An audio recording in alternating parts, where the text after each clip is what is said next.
Padre Jorge, ¿el demonio existe? Muchos se hacen esa pregunta. ¿Es una idea, un cuento, un mito, una cosa del pasado, o es un ente con vida propia, capaz y voluntad propia, capaz de determinar y de realizar acciones contra los seres humanos? Los seres humanos le hemos colocado el camino fácil al demonio. Si el mundo amara mucho más a Dios, el demonio tendría un camino mucho más difícil para poder hacernos caer en la tentación. Padre, usted ha sido testigo, usted puede testimoniar, usted puede testificar, usted ha visto cosas que nos pueda decir, sí, yo puedo dar fe de que existen estas fuerzas oscuras. Hola a todos, bienvenidos a este primer capítulo de Temas Católicos. Yo, Rodolfo Muñoz, diácono por la gracia de Dios, voy a entrevistar a algunos personajes que hacen la historia de nuestra Iglesia Católica. Recuerda, aquí en tu corazón en línea, Radio Cáritas. Suscríbete, dale a la campanita y vas a tener la oportunidad de recibir todos nuestros contenidos a través de Radio Cáritas, tu corazón en línea. Hoy estamos con nuestro primer invitado de lujo, el Padre Jorge Rodríguez. Muchas gracias. El Padre Jorge, como ya lo pueden apreciar, es un sacerdote joven, es un sacerdote párroco de Nuestra Señora del Rosario en Marihuital. El Padre Jorge nos sorprendió a todos, yo particularmente profesor del seminario durante 20 años, nunca había escuchado una discusión de una tesis que tratara sobre un tema antiguo como la Iglesia, pero que increíblemente nunca se había hecho una discusión académica sobre el mismo. Entonces, cuando el Padre Jorge, en aquel entonces el seminarista Jorge, fue a discutir su tesis de teología, se presenta con un tema fascinante para muchos, como es el tema que tiene que ver con posesiones diabólicas, maleficios y exorcismos. ¿Cómo se llama su tesis, Padre, para recordar? Mi tesis teológica se llamó Exorcismos in Obsessus, una aproximación teológica para la atención pastoral de casos de posesión demoníaca. Entonces, imagínense ustedes en esos escenarios donde este tema realmente se ha constituido en una especie de tabú. Para unos por temor, para otros por incredulidad y otros simplemente porque lo consideran un anacronismo, un tema del pasado, una cosa que ya no tiene ninguna vigencia.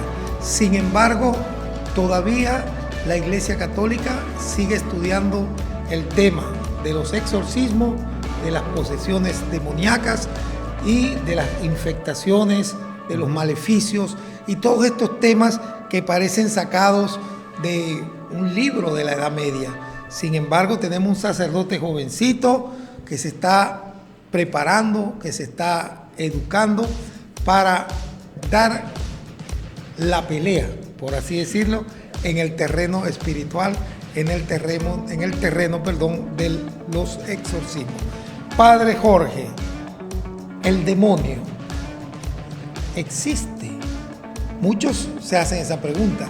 ¿Es una idea, un cuento, un mito, una cosa del pasado, o es un ente con vida propia, capaz y voluntad propia, capaz de determinar y de realizar acciones contra los seres humanos?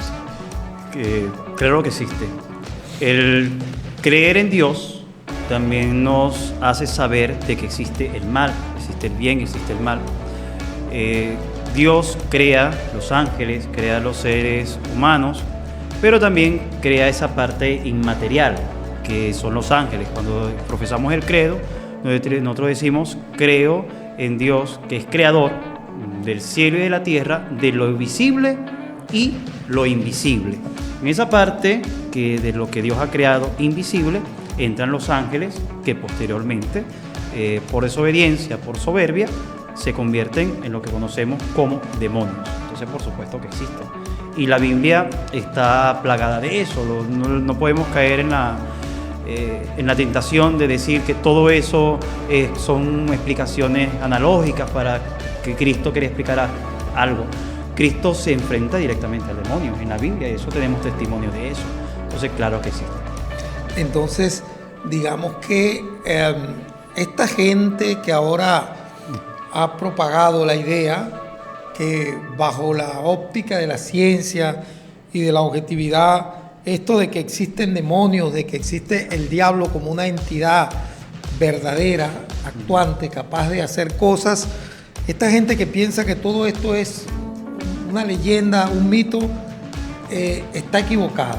¿Usted cree realmente que hay una posibilidad cierta de que una entidad opuesta a Dios intente hacernos daño? Por supuesto. Lo único es que los seres humanos le hemos colocado el camino fácil al demonio. Si el mundo amara mucho más a Dios, el demonio tendría un camino mucho más difícil para poder hacernos caer en la tentación, tendría un camino mucho más difícil para meterse dentro del mundo.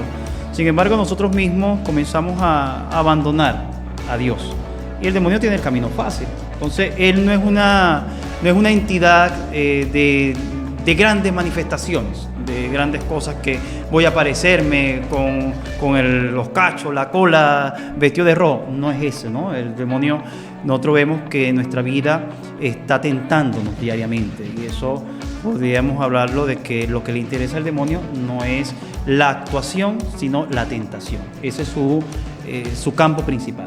O sea, el tentarnos, porque la tentación nos condena, la tentación nos lleva al pecado, la tentación hace que nosotros como seres humanos relativicemos realmente el mundo. Esto está mal, pero no, ahora está bien.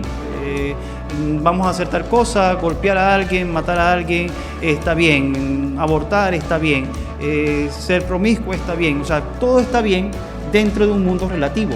Entonces, la tentación va llegando al ser humano, cae en la tentación y ya no considera el pecado pecado. Eso ha sido la gran actuación del demonio. Que el pecado ya no, vamos a decirlo de otra forma, ya el hombre no tenga conciencia de pecado. Y esa es la gran actuación y el gran campo que tiene ahorita el demonio. Padre, usted ha sido testigo. Usted puede testimoniar, usted puede testificar. Usted ha visto cosas que nos pueda decir, sí, yo puedo dar fe de que existen estas fuerzas oscuras. Por supuesto. Primero, como sacerdote, uno vive, por supuesto, la tentación, vive este campo en el que uno se encuentra realmente que el mal existe. Pero vamos a hablar entonces en el campo de los exorcismos directamente. La primera vez ya yo había hecho mi tesis, había hecho mi curso de exorcista con la Arquidiócesis Primada de México. Resulta que no estaba muy convencido del tema, a pesar de que había presentado mi tesis, a pesar de que había estudiado, ya sabía cómo realizar el rito de exorcismo, lo había practicado y todo eso, pero no había procedido a un caso real. Cuando se me presenta un caso, ojo, cuando se habla de caso de exorcismo, siempre se conserva el nombre de la persona, no se puede decir nada porque es algo que se trabaja con mucho sigilo, con mucho secreto. No se puede grabar video, no se puede tomar fotos, no se puede hacer nada de eso, claro, porque se guarda, es un acto muy vergonzoso sobre la persona y no se puede hacer público, claro, todo este acto. Pero me sorprende que un día cuando me buscan, me presentan una persona totalmente normal, natural, y recuerdo que cuando comenzamos a profesar el credo, es que en ese momento la persona comienza a tener una manifestación, comienza a tener y pega un grito. Padre, disculpe, ¿qué es eso de una manifestación? ¿Cómo es eso? ¿Qué hacía la persona? Mire, primero su cara, ¿no? Su aspecto comienza a cambiar. Era como ver una persona totalmente llena de ira, muy distinta. Uno dice, esta persona no es esta persona. Y lo segundo, que cuando yo le pregunto, ¿crees en Dios? No responde. Y le digo, comenzó con las renuncias al mal, renuncias a Satanás, y me dice que no. Pero ese no viene acompañado de un grito en toda la iglesia, en toda la parroquia. Fue justamente en la parroquia, frente al Santísimo, y se escuchó la voz en toda la iglesia, ¿no? Y no era solamente una voz, sino muchas voces. Y la persona solamente hizo la gesticulación de la persona fue así. No, pero era un grito como tan un grande, eco, tan grande. Una multitud ahí de gente. Y aquí vamos a hablar algo no solamente de la manifestación demoníaca, sino la actuación del sacerdocio en la vida nuestra. A mí me entra el miedo, el temor, humanamente, y yo hago el gesto de correr, ¿no? Cuando me voy así, es como que ya voy, pongo la mano sobre la persona, y yo sabía que había algo en mí que me ayudaba a proceder. O sea, que me quitaba el miedo, y era saber que el sacerdote es otro Cristo y que hay un Cristo que actúa dentro de ti. En ese momento, claro, logro controlar un poco la persona. Sé que no tenía la licencia en ese momento, la licencia expresa del obispo para proceder el caso, pero sé lo que puedo hacer como sacerdote. Al no tener la licencia, comienzo a hacer las oraciones de intercesión, a pedirle al Señor que nos ayude, que proteja a la persona, que cuida. No era un exorcismo porque no podía realizarlo, pero sí podía pedir por la persona. La persona presenta muchos síntomas, presenta todo lo que era el ambiente, los olores que se presentan. Comienzo a hacer la oración a la Virgen. Ella cae al piso. Vamos a hablar de sujeto para no decir ni él ni ella. Sí. La persona cae al piso y luego cuando se levanta no recuerda nada. Se va. Ya esa noche hablo muy temeroso con Monseñor Josu. Lo llamo y le digo: Monseñor, tengo este caso, presenta este síntoma, este síntoma. Es un caso de posesión real. Es un caso de posesión real por todos estos síntomas.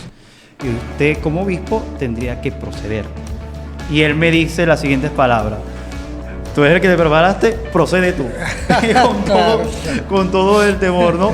Y bueno, me tocó luego citar a la persona ya para proceder con lo que es el DES, que es el ritual de exorcismo, a hacerlo, preparar a la persona. Y me daba cuenta que la manifestación, cada exorcista descubre el momento en que debe hacer que el demonio se manifieste, se haga presente. Uno puede hacer el ritual completo de exorcismo y de pronto la persona está sentada como si nada. No hay ninguna manifestación, no hay ningún gesto, no hay nada de eso en que en película que la persona ya llega gritando y todo eso, no. El exorcista tiene que luchar para que la persona haya la manifestación demoníaca en ese momento. Habían dos momentos en que se manifestaba. Primero, al rezar el credo, y el otro momento era cuando se rezaba el Ave María. Yo recuerdo que en la entrevista yo comienzo a hablar con la persona y en una hoja comienzo a escribir el Ave María, porque me daba cuenta que ya el Ave María le producía dolor de cabeza, le producía malestar, le producía todo eso. Ella no estaba viendo la persona no estaba viendo lo que yo estaba escribiendo. Yo le decía, dime tu nombre, me respondía, yo escribía, pero lo que iba escribiendo era Ave María.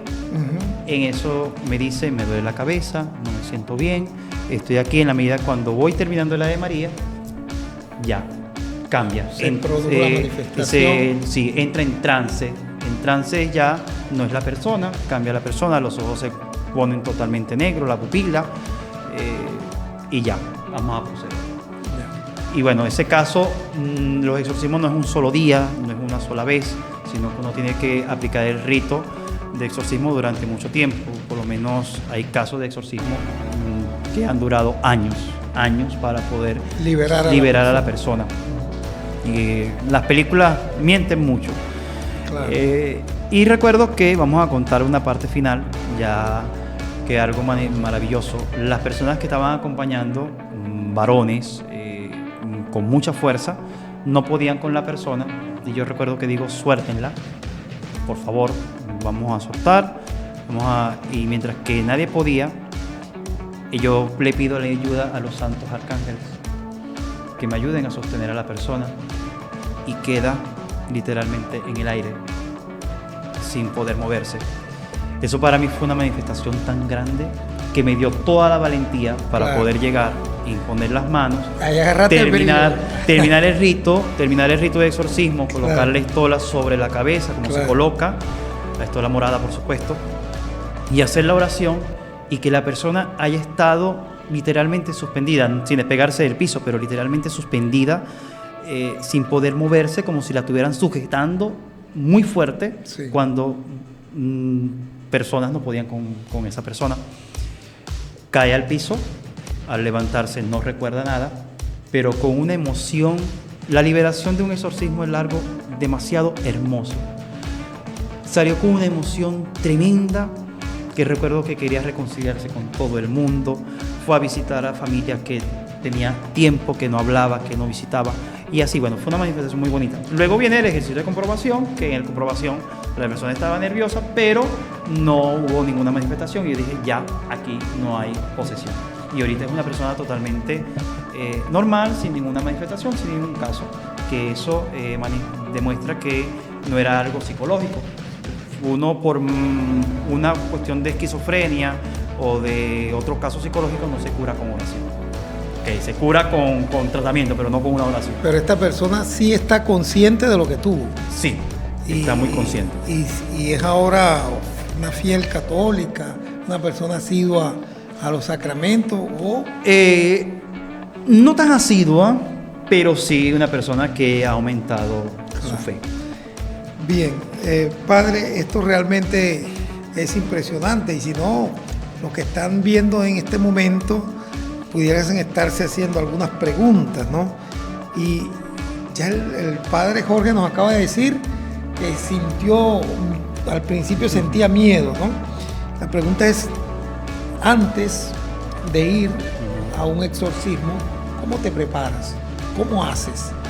Mira, ¿Qué tipo de cosas hace un exorcista antes de ir a esa batalla espiritual? Lo primero es celebrar la Eucaristía, confesarme.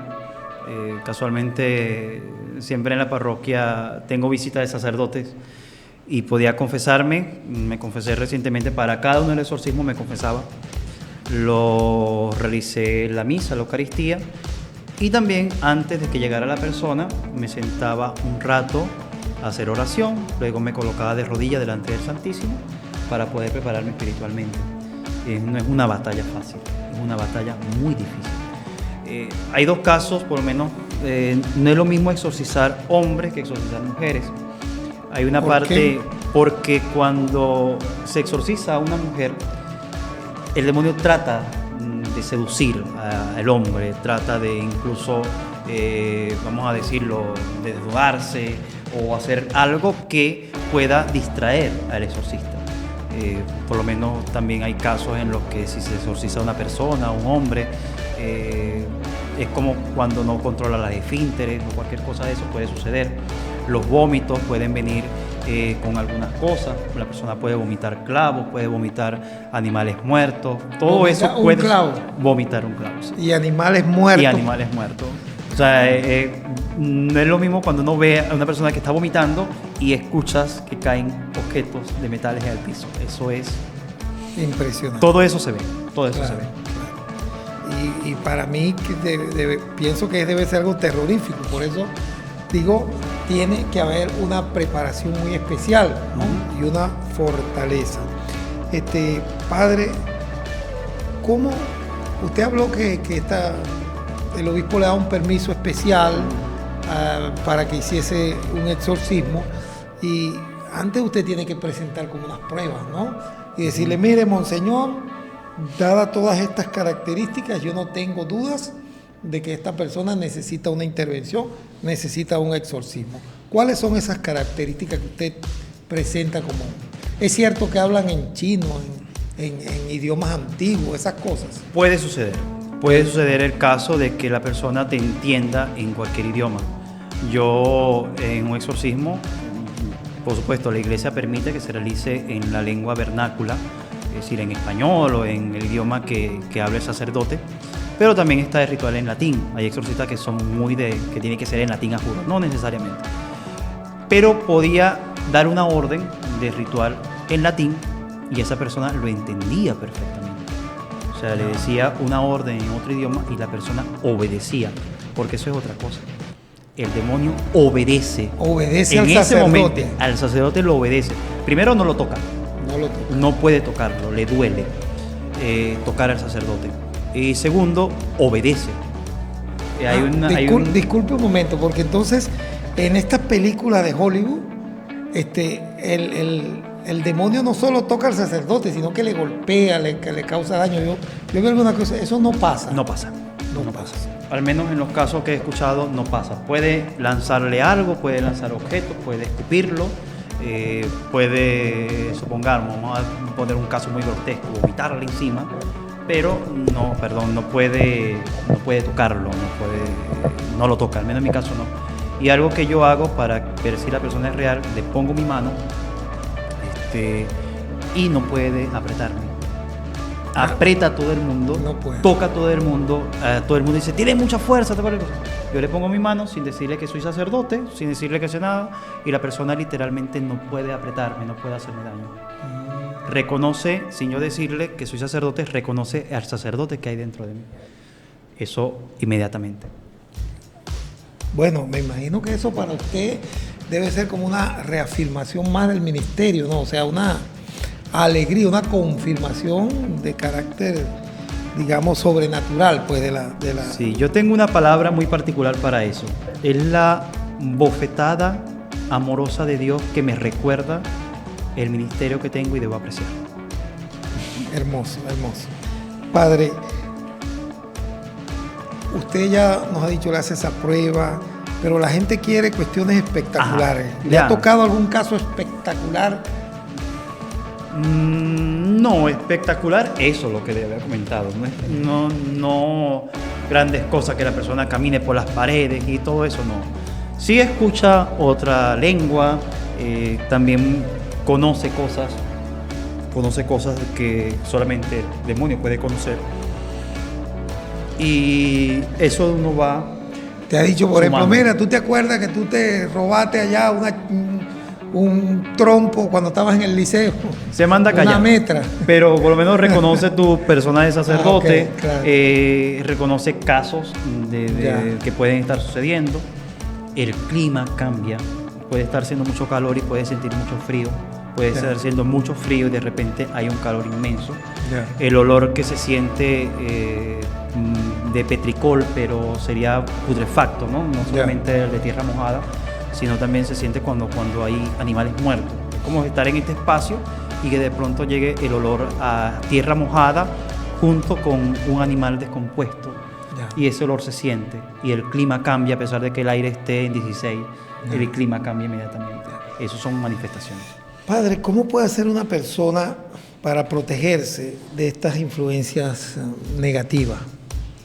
Mira, la fe. Esto es clave y lo tengo al final de mi tesis. La confianza en Dios es fundamental. ¿Por qué? Porque en la medida de que el demonio mira al Cristo que hay en mí, eso le duele. Eso le recuerda el amor que tuvo y perdió. Entonces, si uno quiere que el demonio no lo afecte, uno tiene que convertirse en un reflejo del Espíritu Santo, en reflejo de Cristo mismo, para que si el demonio no te toque, no te va a tentar, por supuesto, pero el hecho de querer poseerte, de querer hacer vejación, infestación en tu persona, no va a querer, porque le va a recordar y le va a dar tanto dolor ver el amor de Dios en tu vida que le duele, porque lo tuvo y lo perdió y no lo puede recuperar. La batalla, esto también hay que entenderlo, porque cuando explico esto no queda muy claro. La batalla entre el bien y el mal es una batalla entre el amor y el odio. Los ángeles aman a Dios y los demonios odian a Dios. Entre más odian, mayor es su rango demoníaco. Y por supuesto, el reflejo de Dios en tu vida se nota. Y lo otro, cada caso de posesión, ¿por qué sucede? No me han preguntado eso, ¿por qué sucede? Porque Dios lo permite. Sí. Y ahora me preguntarían, padre, pero ¿cómo es eso que Dios permite la posesión? ¿Por qué Dios, si es bueno, por qué Dios permite que una persona quede posesa? Para la salvación de las almas. Sí. Recordemos el caso de Job, ¿no? Que el mismo Satán va a pedirle permiso a Dios para poder zarandear a Job y también a Pedro, y así vamos. Entonces, Dios permite porque sabe y reconoce de que eso va a lograr que si logras liberarte de la posesión a través de la santidad, puedes llegar a la santidad, puedes llegar a ser salvo. O sea, eso debe cambiar tu vida. Si una persona vio que tenía un demonio que tuvo un caso de posesión en su vida, y al sanarse debe convertir su vida. Si convierte su vida, va a la santidad. Entonces Dios permite la posesión para que tú llegues a la santidad.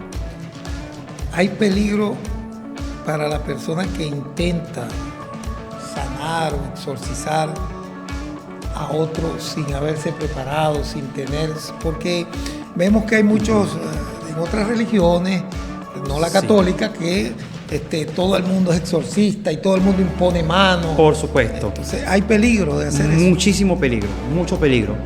Uno de los casos que me tocó también era de una familia que ya el niño o la persona, este infante había visto a un familiar que había muerto, una cuestión, entonces ya tenía algún ciertas visiones, pero resulta que cayó posesa una persona mayor de su casa. Esa persona habían ido grupos evangélicos a hacer oración, y gritaba y para acá y para allá, pero no hacía ningún caso. Recuerdo yo que voy de franela, no voy sin clérigo, sin nada, entro a la casa, escucho que estas personas de otras denominaciones religiosas están haciendo la oración a una persona que no era la persona que había mostrado la manifestación, sino otra totalmente distinta. Y estaba allí, no hacía caso, que esto, aquello. Yo al entrar, ellos estaban haciendo su oración y nombrando al demonio y para acá y para allá. Yo al entrar, la persona me quedó viendo fijamente. Se calmó, me quedó viendo. Yo entro, ellos me preguntan, varón, ¿quién eres tú? Conocido de la persona. Llego, voy haciendo mi oración en secreto, el ritual, toda la parte, impongo las manos, en ese momento agarro a la persona, le hago la oración, la persona cae desmayada, se levanta como si nada, le pido a estas personas, por favor, ya está listo, pueden irse, tranquilo, no le dije nada que yo era sacerdote, nada por el estilo. Y allí, cuando ellos se fueron, le expliqué a la familia lo que estaba pasando. Ellos lo que estaban haciendo era alborotar, y el demonio estaba saltando de cuerpo a cuerpo, y eso hace mucho daño, ¿no? Claro. Otra cosa es que cuando hay un pastor evangélico o una persona de esta tratando de sacar un demonio, lo que puede hacer aparte de alterar es que el demonio no le haga caso. Y hay un caso que contaba un exorcista del curso, que cuando un pastor le trataba de dar la autoridad a un demonio real, a una posesión real, le dijo, ¿con qué autoridad lo haces? Le preguntó. Claro. La única manifestación, la persona siguió así, él estaba para acá, sale de todo aquello. Se manifestó en un momento el demonio y le dijo, ¿con qué autoridad lo haces? La persona volvió a su estado normal, listo. No lo obedece. Claro, es como, hay un pasaje, creo que en Hechos de los Apóstoles, que el demonio le dice, sí, yo reconozco, sé quién es Jesús, sé quiénes son los apóstoles, pero yo no sé quién eres tú, ¿no? Algo así. Sí. Algo así. Bien, padre, ahora desde el punto de vista de la pastoral, ¿cómo es esta pastoral de un sacerdote exorcista? ¿En qué consiste? ¿Cuál es el mensaje que hay que transmitir para explicar a la gente este fenómeno que está presente, que no es tan común, según nos dice usted, pero que tampoco es totalmente inexistente y Exacto. Hay que tenerle cuidado? Bien, existe lo que se llama la pastoral de consolación, que por supuesto en nuestra arquidiócesis no está implementada, lastimosamente. La pastoral de consolación va dirigida a las personas que tienen estos casos y también a las personas que tienen problemas psicológicos, las personas que están solas. Va a un gran número y atiende particularmente esta parte de las personas cuando están siendo vejadas, posesas o infestadas. Y esta pastoral de consolación va dirigida a estas personas junto con un grupo, no solamente sacerdotes, sino hay personas que a través de su oración van pidiendo por estas personas que tienen estos casos. ¿Cómo es la pastoral de un sacerdote que se dedica a la pastoral de consolación? Mira, con mucha oración para atender estos casos, estar pendiente, estar vigilando y ayudar a las personas a no desviar su mirada de Dios. Porque la persona cuando siente algo, ay, escuché un ruido en mi casa, inmediatamente me voy para que los brujos, me voy para acá, me voy para allá. Y la información es importante. Por eso debe haber una campaña de información para las personas en que no toquen ningún tipo de estos grupos que no son de la fe, que más bien te apartan de la fe. Lo que es brujo, babalao, santero, hechicero, que te pongan la pulserita roja con negra, que te pongan la pulserita amarilla con verde, que son cosas que te condenan realmente, porque el demonio te protege, pero el demonio cobra caro. Muy bien. Y toda esta parte hay que informarla bien a las personas. La persona puede confundir muy bien a una imagen o a la imagen de nuestra fe con Changó o con toda esta cultura que realmente es errónea y que es fatal y que va influenciando en nuestra vida del oriente del país gravemente, y hay que informar. Entonces, una pastoral de consolación es justamente también esto que estamos haciendo, ¿no? Informar a las personas de lo que no debe de hacer, informar a la persona qué está mal en su vida, para que pueda orientar su vida hacia Dios y no hacia el demonio. Padre, usted distingue, como experto en el área, entre una vejación, una posesión y una infestación. ¿Cuál es Sí. la diferencia en eso? Mira, la infestación es en casa, objetos, en cosas, en animales, y se ve porque la persona no está posesa completamente, sino hay algo particularmente en esa casa, en ese lugar o en un animal que manifiesta como una mala suerte a su alrededor, como por así decirlo, peleas en el hogar alrededor. Si está ese objeto aquí, supongamos que esta taza posesa o algo así, está maleficiada, hay algo que está mal siempre que está alrededor de ese objeto. La vejación es cuando ya la persona comienza a tener pensamientos, comienza a tener olores, visiones, sueños, escuchar ruido, pero no está posesa, o sea, el demonio no está interactuando con su cuerpo, sino con su ambiente. Eso sería la vejación. Y lo que es la obsesión o posesión, ya directamente es cuando el demonio tiene dominio o control sobre la persona. Ojo, la posesión no es que un demonio entra dentro de una persona, porque el demonio es un ser espiritual, un ser que no tiene cuerpo, no tiene materia, por lo tanto no puede entrar en el límite físico de una materia, no puede, sino que es un ser meramente espiritual, un ser meramente simple. Lo que puede hacer es ejercer fuerza sobre un ente, ejercer fuerza sobre un objeto o ejercer fuerza sobre una persona. Imaginémonos, hagamos una analogía, como un tigre, ¿no?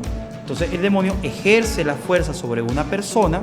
Esa persona controla la voz, controla los cuerpos, controla los brazos, controla todo de la persona, pero no es que está dentro, sino que controla desde fuera. Eso es nuevo para mí. Yo pensaba que era que en efecto no entra. Y estaba no dentro. Entra. Okay. No entra, no puede entrar no puede dentro de una persona. Controla a la persona desde fuera, porque ejerce una fuerza. ¿Y qué es lo que hace el exorcismo? El exorcismo no es sacar al demonio, como uno dice coloquialmente. El exorcismo es dejar que el demonio deje de ejercer fuerza sobre esa persona. De hecho, exorcismo significa echar fuera. O sea, dejar de que ejerza la fuerza del demonio sobre esa persona. Padre, un brujo, una persona que se dedique a la magia negra, a las artes ocultas, nunca termina bien. Nunca termina bien, pero realmente la gente le tiene mucho miedo. ¿Puede realmente dañar a una persona si la persona es una persona buena, asidua, que tiene fe en Dios, que asiduamente acude a la Eucaristía, que comulga, que lleva una vida, digamos, no de santidad, pero sí una vida recta y buena? ¿Puede un brujo, por órdenes de alguien, hacerle daño a esta persona? Si Dios quiere, sí. Y otra cosa, no solamente si Dios quiere, si el demonio quiere obedecer, porque el demonio un brujo puede decir, yo controlo esto, y controlas un alma, vamos a decir un alma, pero todo es demonio. controla este demonio para que haga. Pero no es que el demonio está siendo controlado por el brujo, sino que él le hace creer al brujo que está bajo su obediencia y puede hacer lo que él quiere, lo que le da la gana, pero llega el punto en que dice, ya no me da la gana de hacerlo, no me da la gana de hacerle daño a esta persona y no le va a hacer daño. Pero también necesita el permiso de Dios para influenciar sobre una persona. Y repito, ¿por qué? Porque si esa persona, Dios permite la posesión, la vejación o la infestación en su ambiente, es para que esta persona llegue a la santidad. San Pío de Pietrelcina fue testigo de esto. Uh-huh. Se decía que comúnmente interactuaba es que le veía, hablaba, el demonio le tentaba, le montaba bronca. Entonces, ¿alguna vez te has sentido así como atacado, perseguido, saboteado por alguna entidad maléfica? No vamos a decirlo por una entidad maléfica que yo digo, este es el demonio que me está atacando, no. Pero sí hay algo que todos los cristianos podemos sentir. Esa flojera que te pega cuando vas a misa y después cuando llegas te diste cuenta que realmente fue una misa que cambió tu vida.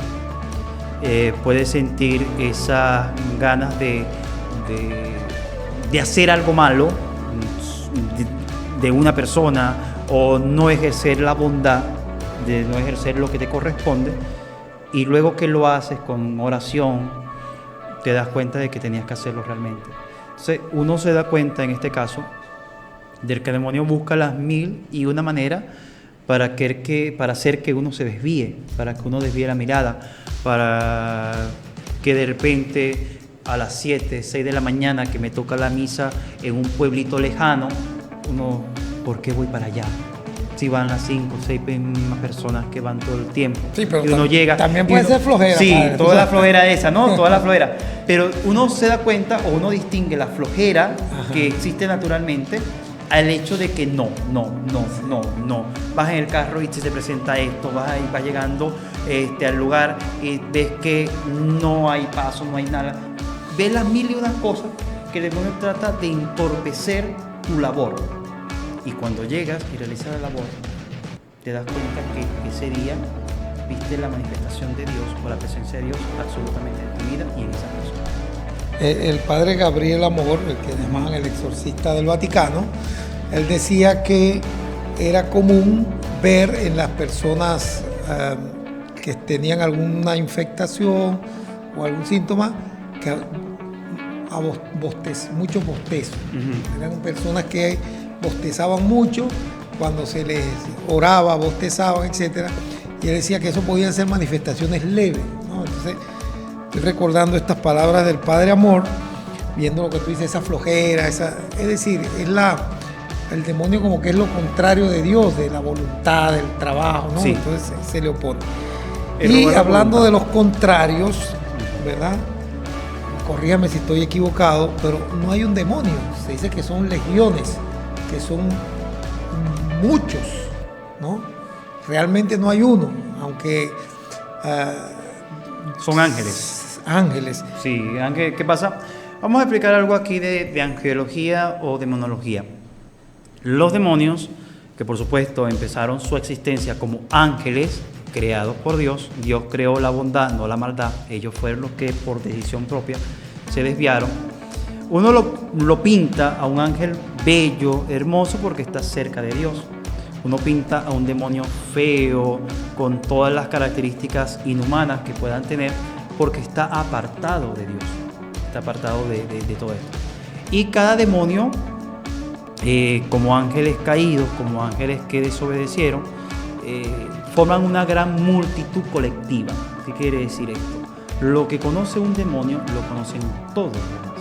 Entonces, por lo menos, si un demonio te hizo caer en la tentación, él puede conocer esa tentación, puede conocer ese pecado que hay en tu vida, y todos los demás demonios también conocen eso, porque tienen como una conciencia colectiva de todos los demonios. Pero sí, son muchísimos demonios, no es uno solo. Eso hay que tenerlo claro. También pasa el caso, esto le explicaban dos exorcistas, que hablaba un exorcista de México, que le tocó un caso en el cual varios demonios habían dejado posesa a una persona. Pero también le sucedió el caso de que un solo demonio poseyó a dos personas. O sea, un mismo demonio había dejado posesa a dos personas. Estaba en dos. Que por cierto, fue muy...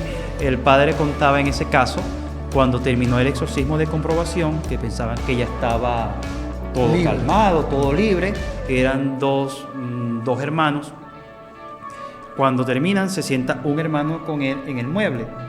Y en eso se voltea y le dice al padre: decide, uno para ti, uno para mí.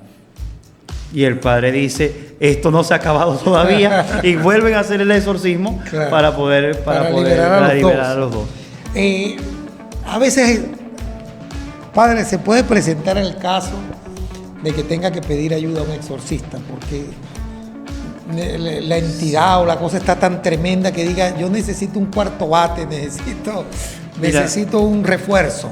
Sí, se puede dar ese caso. No necesariamente presencial. ¿Qué hacía yo cuando me ha tocado exorcismos reales? Llamo a mis hermanos sacerdotes. Le digo: padre, a esta hora voy a empezar el rito de exorcismo. Por favor, pide por mí. Y sé que mis hermanos sacerdotes, a esa hora que yo estoy realizando el exorcismo, están en oración por mí. Van al Santísimo, mis compañeros, mis hermanos más cercanos, sé que lo han hecho y yo cuento con su ayuda. Y también está el caso de que otro sacerdote te ayude. Siempre está el exorcista principal, pero el otro exorcista te ayuda a hacer el rito. En las películas siempre aparece, no, que llaman el exorcista del Vaticano, el que viene para acá y es el que ayuda. No necesariamente. Puede suceder, pero no necesariamente necesitas un exorcista experto. Ya si tú eres exorcista de la diócesis, tú puedes realizar ese exorcismo. ¿En qué casos puedes convocar a otro? Supongamos en nuestra diócesis que no hay un exorcista nombrado. Yo he realizado por casos particulares. No hay un exorcista nombrado y en la diócesis vecina, por ejemplo Barcelona, hay uno que está nombrado con el obispo. Se puede pedirle ayuda a él. Porque supongamos que ninguno de los sacerdotes de aquí ha hecho el curso, no sabe cómo realizar el exorcismo, no sabe cómo proceder con el DES, es decir, con el ritual de exorcismo. Y entonces aquel sacerdote sí sabe y él puede venir y puede proceder con autoridad del obispo. Con la autoridad del obispo, porque el obispo es el exorcista por excelencia de la diócesis. Y eso le viene por la tradición apostólica, ¿no? Sí, por su mandato propio de ser un sucesor de los apóstoles. Entonces, exacto, Jesús mandó a los apóstoles: vayan y saquen demonios. Y está la plenitud del ministerio. ¿Puede un laico hacer un exorcismo? No. Puede pedir intercesión, por la persona. Conoce de pronto, tienes a tu hijo, a tu esposa o un vecino que sabe que está en este caso. ¿Qué puedes hacer como laico? Puedes pedir intercesión por esa persona, es decir: Dios, libera a esta persona, Señor, ayuda a esta persona. Es un movimiento de laicos imponiendo manos, no está permitido. Muy peligroso. Es peligroso. De hecho, cuando la Asociación Internacional de Exorcistas tiene en sus normas, porque tiene un derecho particular, prohíbe esto, o sea, directamente. Hay grupos, no quiero ofender a ningún grupo de la Iglesia Católica, ¿no? Pero hay algunos que ellos van a imponer manos, y van a realizar como tipo de exorcismo. Está prohibido por la Iglesia que un laico imponga manos. Un diácono como yo tampoco. Tampoco. En el caso de bautizar, puedes ir ahí. Pero en ese caso. Pero que un laico va a imponer las manos, puede hacer una oración por la persona de todo esto, pero si hay un demonio real en ese momento, puede agredir a la persona y realmente sería muy peligroso. El Papa Benedicto XVI, de hecho, tiene una carta directamente a un grupo de la Iglesia en el que le prohíbe que hagan estas cosas.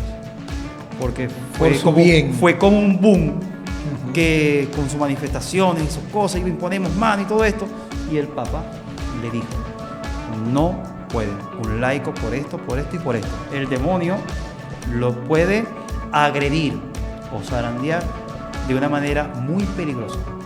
Entonces, es una autoridad incluso que el Papa prohibió al darse cuenta que estos casos Sí, claro.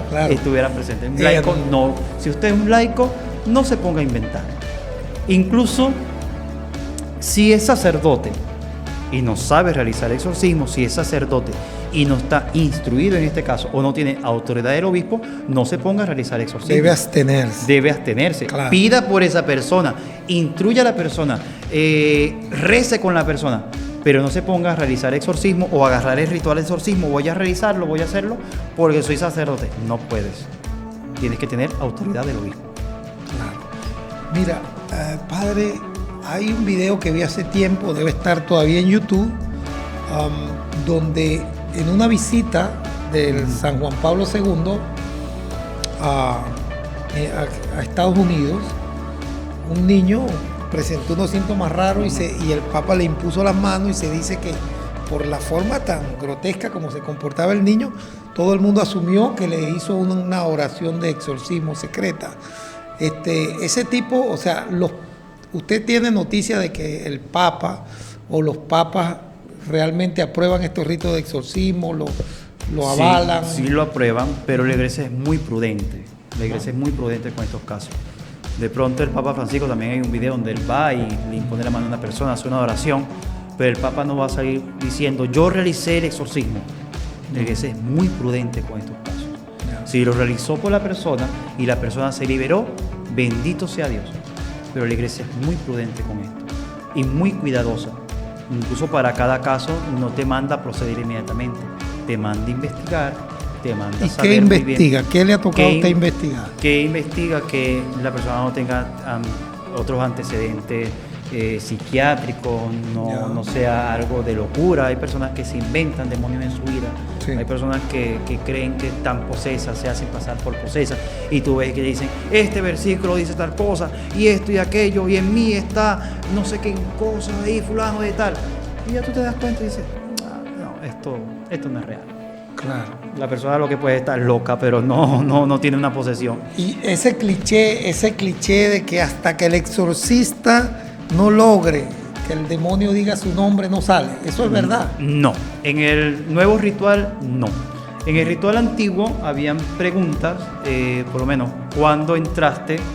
Dime tu nombre, qué quieres y cuándo vas a salir. Eran 4 preguntas que tenía el ritual antiguo de exorcismo. El ritual nuevo de exorcismo no prevé preguntar el nombre. No. De hecho, tiene varios nombres en la oración de exorcismo para dirigirse al demonio sin que él diga su nombre. Le dice serpiente antigua, dragón, demonio, maligno. O sea, tiene varios nombres el ritual que puede dirigirse al demonio y el demonio va a obedecer sin necesidad del nombre. Sea el que sea que esté allí. Sea el que sea que esté allí. Porque ¿qué hace el ritual de exorcismo? El ritual de exorcismo le causa dolor al demonio.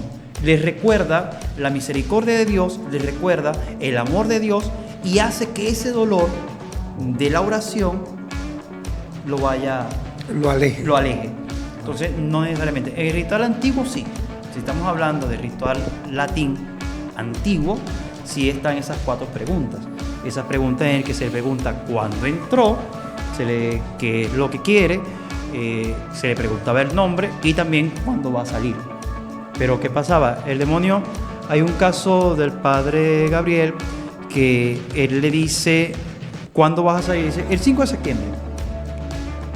Llegó, prepararon todo, hicieron eso, resulta que no hubo liberación, y luego le preguntó, le dijo, pero me dijiste que ibas a salir tal día.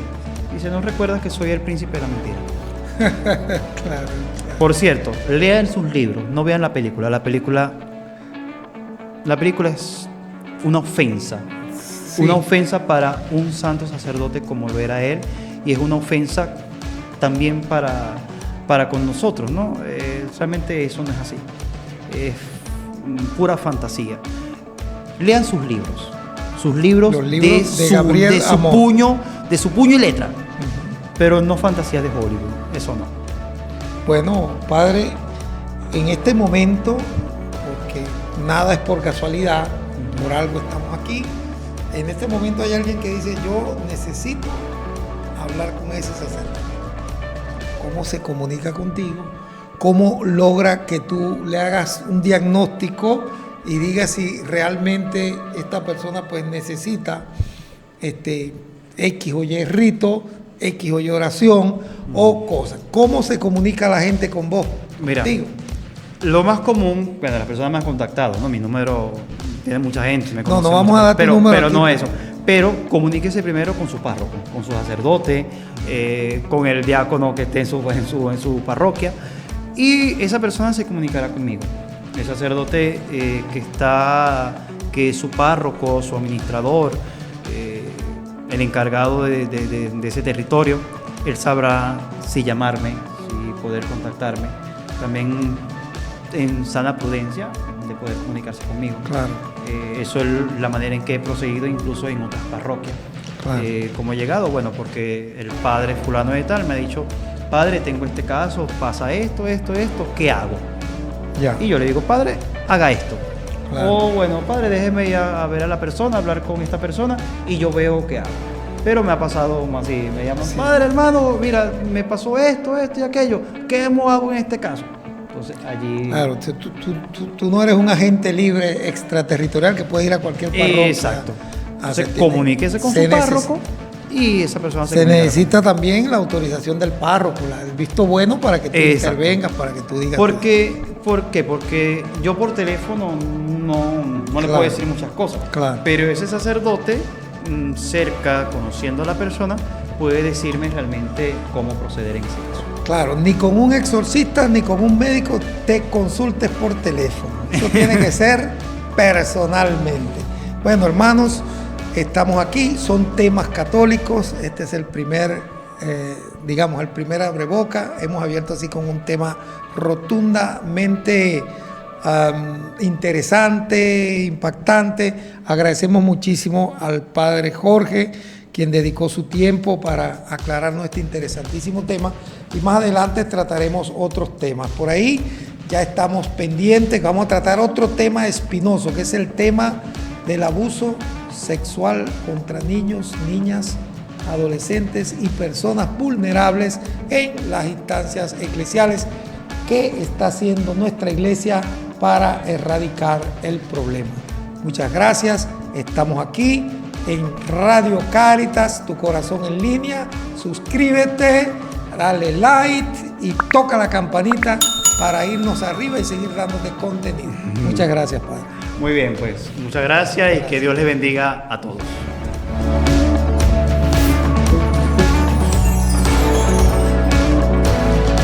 Este podcast es una producción de Radio Cáritas, tu corazón en línea.